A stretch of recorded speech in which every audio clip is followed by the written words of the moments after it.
Welcome back to my channel advocate club. हम देख रहे हैं लिमिटेशन एक्ट, जिसके 3 पार्ट हम देख चुके हैं। आज हमारा फोर्थ पार्ट चलने वाला है, acquisition of ownership by possession. Fourth part हमने देखा था जिसमें 2 सेक्शन है, first and second.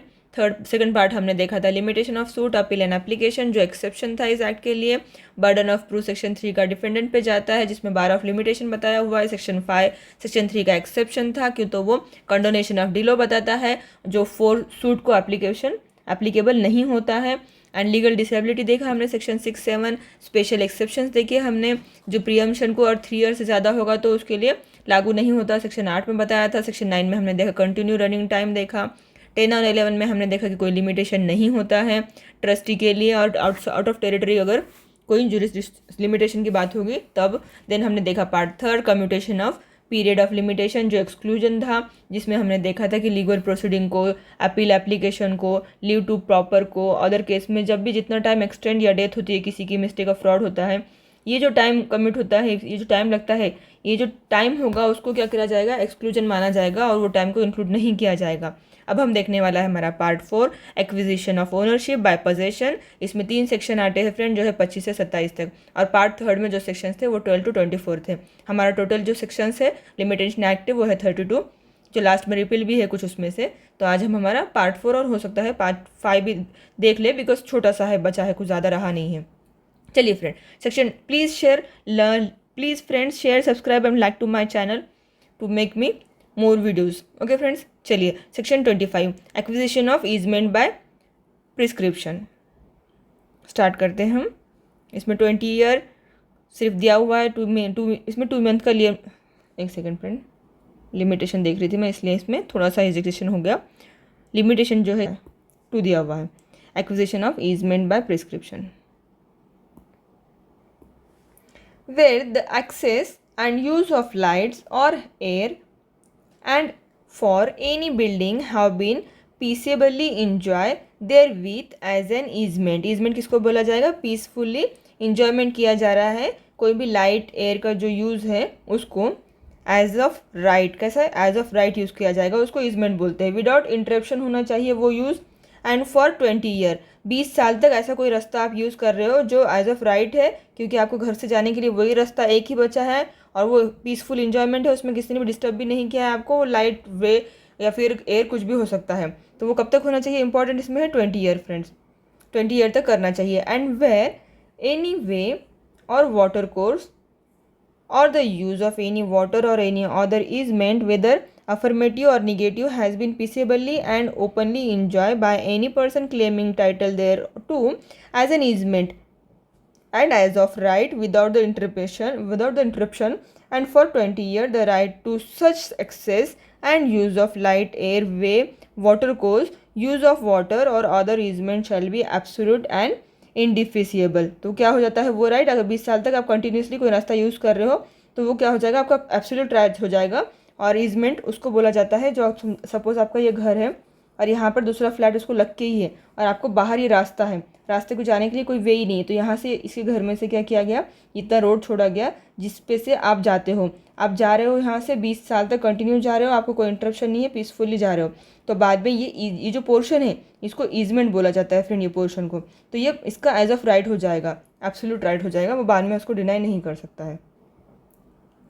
Second, each of the said periods of 20 year shall be taken to be period ending within 2 year next before the institution of suit. Institution करने के suit के पहले वो 20 साल होना चाहिए, where the claim to which such period relate to the contest. Okay, expire होने के पहले का 20 ईयर होना चाहिए next before. Where the property over which a right is claimed under subsection 1 belongs to government, that subsection shall be read as if for the word 20 year the word 30, अगर government से belong करती होंगी तो वहाँ 30 year आ जाएगा friends. Explanation, nothing is an interruption with the meaning of this section unless, interruption माना नहीं जाएगा किसी को, unless where there is an actual discontinuance of the possession or enjoyment by reason of obstruction by the act of some person other than the claimant, Clement के अलावा किसी और ने वो ऑब्स्ट्रक्शन पैदा किया होगा। And unless such obstruction submitted to or acquiesced in for an 1 year after the claimant has notice, claimant ने नोटिस देने के 1 ईयर के बाद thereof and of the person making or authorising the same to be made. कोई other party है जिसके वे में से आप जा रहे हो, वो नोटिस देता है 1 ईयर की, या कोई ऑब्स्ट्रक्शन या रिस्ट्रिक्शन लाता है, तो वो टाइम पे क्या होता है, वो इजमेंट्री राइट को चैलेंज किया गया है, तो उस हिसाब से बोला जाएगा। When any person enjoy any right to weigh light water continuously, peacefully, openly, without interruption for a period of 20 year or more, his right become absolute। इसमें क्या होता है, वो right become absolute हो जाता है। अरेंज में जो in the case of government period क्या आएगा, 30 ईयर आ जाएगा, नॉर्मल पीरियड क्या आएगा, 20 ईयर आएगा। In the period of 20 year shall be completed with in next 2 year before institution of suit.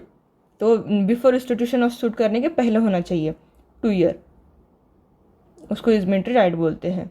Then है exclusion in favour of reversioner of servient tenement, section 26। Where any land water upon over from which any easement has been enjoy, जो water और land के ऊपर easement enjoy किया जा रहा है, or derive has been held under or by virtue of any interest of for life or in term of year exceeding 3 year from the granting thereof, the time of such the enjoyment of such easement during the continuous of such interest और term shall be excluded। जो क्या होगा, वो term जो होगा वो exclude किया जाएगा in the commutation of period of 20 year, जो 20 year माना जा रहा है उसमें से exclude कर दिया जाएगा।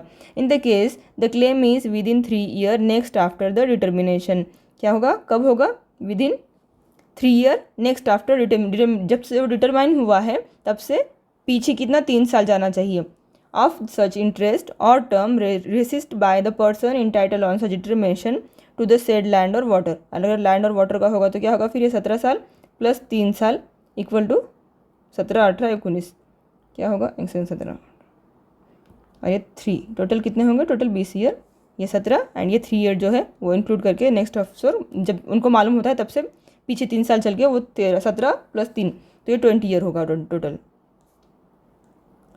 अब यहाँ पर वो ईजमेंट का थोड़ा सा ले रखा है, सर्वियंट प्रीमाइसेस किसको होता है, पार्सल होता है, लैंड, वो आप देख सकते हो पॉज करके, आपको देखना है तो विकीपीडिया का थोड़ा सा लिया है वहाँ पर। Section 27 extinguish of right to property at the determination, जब डिस्क्लोज होता है of the period hereby limited to any person for institution of suit for possession of any property his right or to such property shall be extinguish. उसका right क्या होता है, खत्म हो जाता है, extinguish shall be extinguish. Then है chapter 5 miscellaneous, section 21 amendment of certain act, ये रिपील हो गया है फ्रेंड। सेक्शन 29 है सेविंग अ क्लॉज है, nothing in this act shell affect section 25 of Indian contract act. Section 25 जो इंडियन कॉन्ट्रैक्ट एक्ट का है उसको ये एक्ट जो है अफेक्ट नहीं। And section 25 of contract act agreement without consideration void unless it is in writing and register और is promise to compensate for something done or is promise to pay a debt barred by limitation law। तो उसको जो होता है limitation law से जो board हो जाता है उसको नहीं होगा, वो सेक्शन जो 25 बताता है इंडियन कॉन्ट्रैक्ट एक्ट का वो इसको अफेक्ट नहीं करता है ये एक्ट। वेर एनी स्पेशल और local law prescribe for any suit appeal और application period of limitation different from the period of prescribe by schedule, क्या होता है, अगर किसी में बता रखा है पीरियड ऑफ लिमिटेशन डिफरेंट है, डिफरेंट किससे है, जो पीछे शेड्यूल दे रखा है हमारे लिमिटेशन एक्ट से उससे डिफरेंट है, the provision of section 3 shall apply होता है provision of section 3 as is such period where the period prescribe by schedule and for the purpose of determining and period of limitation prescribe for any suit appeal और application by any special और local law. कोई special और local law होगा तो the provision contain in section 4 to 24 inclusive, 4 से 24 हमने जो देखे थे सेक्शन जिसमें बता रखा था एक्सेप्शन वो इंक्लूज हो गए, shall apply only in so far as and the extend to which they are not expressly excluded, expressly exclude नहीं किया होगा बाय सच स्पेशल और लोकल लॉ से, तो क्या होगा इसमें आ जाएगा वो, अदरवाइज इसमें नहीं आएगा।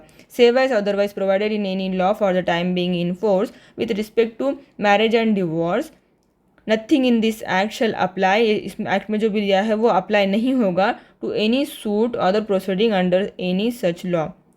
मैरिज और डिवोर्स को क्या होता है ये एप्लीकेबल नहीं होता है law in short friend. Section 25 and 26 and the deformation of easement in section 2 shall not apply, क्या होगा अप्लाई नहीं होगा to cases arising in the territories to which the Indian easement act में फॉर टाइम बीइंग एक्सटेंड, जहाँ extend होता है Indian easement act वहाँ पर अप्लाई नहीं होता है ये 25 और 26 एक्ट भी।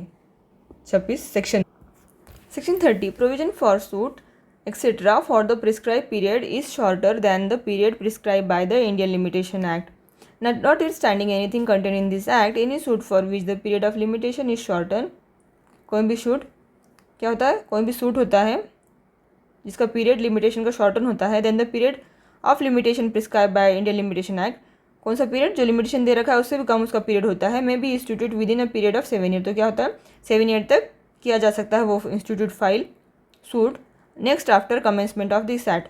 ये एक्ट के लिए है फ्रेंड, ये एक्ट आने के बाद 7 ईयर तक क्या किया जा सकता है, वो सूट फाइल किया जा सकता है। और with in the period prescribe for such suit by the limitation act, या फिर क्या इस लिमिटेशन एक्ट में जो दिया हुआ टाइम उसके अंदर whichever period expire earlier, जो पीरियड जल्दी एक्सपायर होता है उसके हिसाब से, provided that if in respect of any such suit the said period of 7 year expires earlier than the period of limitation prescribed therefore under Indian limitation act, क्या होता है 7 ईयर का जो पीरियड है वो अर्लियर क्या होता है एक्सपायर, उससे एक्सपायर हो जाता है, जो पीरियड ऑफ लिमिटेशन दे रखा है उसके पहले 7 ईयर खत्म हो जाते हैं, तो and the said period of 7 year together with so much of such, या फिर साथ में ख़त्म होते हैं दोनों भी, so much of the period of limitation in respect of such suit under the Indian Limitation Act as has already expired before commencement of this act, already expire हो गए commencement होने से पहले इस act के, is shorter than the period prescribed for such suit under this act, then the suit may be instituted within the period of limitation prescribed therefore under this act, तो क्या होगा इस limitation act में जो period दे रखा है उसके हिसाब से फाइल किया जाएगा। एनी अपील और एप्लीकेशन, वो सूट के लिए था या अपील एप्लीकेशन के लिए है, for which the period of limitation is shorten, same उसकी अपील और एप्लीकेशन के लिए शॉर्टन होता है। Period of limitation prescribe by the limitation act may be prefer made with in the period of 90 days, तो यहाँ क्या होगा 90 डेज होगा, वहाँ 7 ईयर था, यहाँ 90 डेज दे रखा है friend 90 days. Next after the commencement of this act or within a period prescribe for such appeal और application by Indian limitation act whichever period is expire early, जो जल्दी खत्म होगा वो। Section 31 provision as to barred or pending suit etc. Nothing in this act shall enable any suit, appeal or application to be instituted, prefer or made for which the period of limitation prescribed by any limitation act expire before commencement of this act, क्या होता है expire हो जाता है before commencement of this act, उनके लिए है ये applicable नहीं होगा। Nothing in this act shall enable any, किसको enable नहीं होगा, किसके लिए इन सब के लिए, affect any suit, appeal or application instituted, prefer or made before pending at such commencement, pending होता है कमेंसमेंट के पहले, तो बस सर इतना ही बताता है फ्रेंड। इसमें 90 डेज़ के टाइम दे रखा था अपील के लिए और उसमें 7 ईयर का क्या देख रखा था टाइम दे रखा था 90 डेज़ का अपील के लिए, एंड हमने देखा कि 7 ईयर का जो पीरियड था वो था सूट के लिए, सूट के लिए जो था 7 ईयर का पीरियड था, कहाँ पर था फ्रेंड ये 7 ईयर का पीरियड था, और अपील के लिए 90 डेज़ का पीरियड। अब रिपील है सेक्शन 32 जो है वो रिपील हो रखा है फ्रेंड अमेंडिंग एक्ट से। लास्ट है शेड्यूल, शेड्यूल जो दे रखी है हमारे इसके लास्ट में लिमिटेशन एक्ट के, वो शेड्यूल भी अगर देखना चाहो तो शॉर्ट में बता सकती हूँ मैं आपको। चलते हैं फ्रेंड थोड़ा सा हम नज़र मारते हैं शेड्यूल पे भी, ताकि आपको एग्जाम में कोई प्रॉब्लम ना हो। इसमें आप ऐसे डिवीजन कर सकते हो फ्रेंड कि 12 ईयर की जो है कितने आएंगे, 12 ईयर के लिमिटेशन, ये लिमिटेशन है फर्स्ट कीजिए लिमिटेशन, ऐसा एक चार्ट भी बना सकते हो फ्रेंड आप लोग कि 12 ईयर के लिमिटेशन के कितने और उसमें कौन से जो है आ रहे हैं लिमिटेशन। तो 16 जो है फ्रेंड 12 ईयर के डील करते हैं आर्टिकल्स। नेक्स्ट है 60 डे का, 60 डे के आर्टिकल जो है वो 7 है। 10 डेज आते हैं जिसमें लिमिटेशन 10 डेज है, उसको क्या होता है फ्रेंड 10 डेज जिसकी लिमिटेशन है वो सिर्फ एक ही बता रखा है। एंड 1 ईयर की जो लिमिटेशन है उसमें 15 जो है बता रखे हैं सूट्स। 2 ईयर की जो लिमिटेशन दे रहा है वहाँ पे 3 है, 3 कौन से एग्जीक्यूटिव एलआर से अगेंस्ट एग्जीक्यूटर है, right to see specific purpose, वो 3 2 ईयर में आते हैं। 30 डेज दे रखा है, फिर इसमें 30 डेज में वो बिफोर गवर्नमेंट होते हैं वो फाइल होते हैं। एंड 30 डेज एक है फ्रेंड 30 ईयर है जिसमें 4 ही है खाली, और 30 डेज जो है उसमें 15 जो है इंक्लूड होते हैं। 90 डेज जो है उसमें 5 सूट जो है इंक्लूड होते हैं। तो ये जो काउंटिंग है इनको आप लिख के निकाल सकते हो फ्रेंड, और इसका एक चार्ट बना सकते हो। और आपको लगता है कि मैं आपको इसका चार्ट बना के दूँ तो आप मुझे कमेंट कर सकते हो, मैं अपना एक शॉर्ट वीडियो निकालूंगी जिसमें आपके लिए वो चार्ट प्रिपेयर करके दूंगी आप लोगों के लिए। Thank you so much for watching friends, please like share and subscribe to my channel, support me for making my channel more viewable. Okay friends, bye bye.